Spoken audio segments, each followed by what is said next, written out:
kasih karunia dan damai sejahtera yang dari Allah Bapa kita dan dari Tuhan Yesus kiranya menyertai saudara sekalian.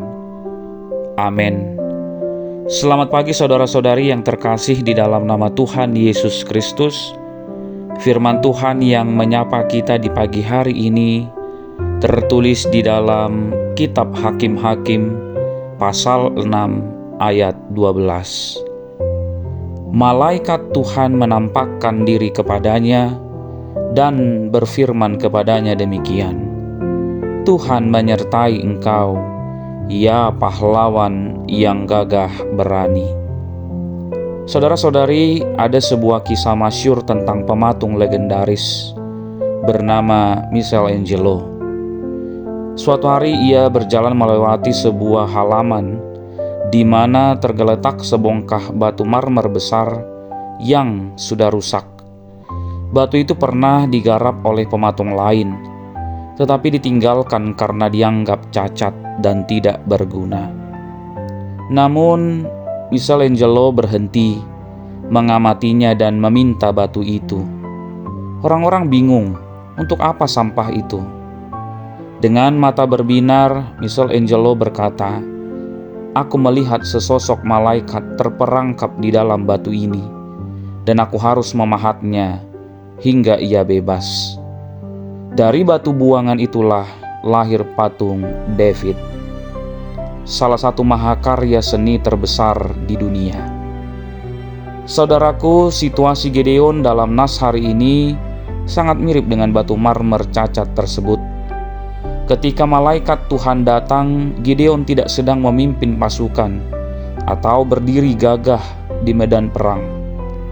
Ia sedang bersembunyi di tempat pemerasan anggur, mengirik gandum dengan diam-diam karena takut kepada orang Midian. Ia merasa dirinya adalah yang paling muda dari kaum yang paling lemah. Dalam kacamata manusia, Gideon adalah seorang penakut, bukan pahlawan. Namun perhatikan sapaan Tuhan yang mengejutkan itu. Tuhan menyertai engkau, ya pahlawan, ya gagah berani. Apakah Tuhan sedang menyindir Gideon? Tidak. Tuhan sedang menyatakan kebenaran profetik. Tuhan tidak melihat Gideon berdasarkan ketakutannya saat itu, tetapi berdasarkan potensi yang akan Tuhan kerjakan di dalam dirinya. Tuhan tidak melihat batu yang cacat, Tuhan melihat mahakarya yang ada di dalamnya. Kunci dari sebutan pahlawan itu bukanlah pada otot Gideon, melainkan pada kalimat Tuhan menyertai engkau. Kehadiran Tuhanlah yang mengubah seorang penakut menjadi pahlawan. Identitas Gideon tidak ditentukan oleh situasi politik saat itu atau oleh perasaan rendah dirinya, melainkan oleh siapa yang menyertainya. Seringkali kita merasa seperti Gideon. Kita merasa terlalu berdosa, terlalu tua, terlalu muda, atau terlalu lemah untuk dipakai Tuhan. Kita bersembunyi di pemerasan anggur ketakutan kita sendiri.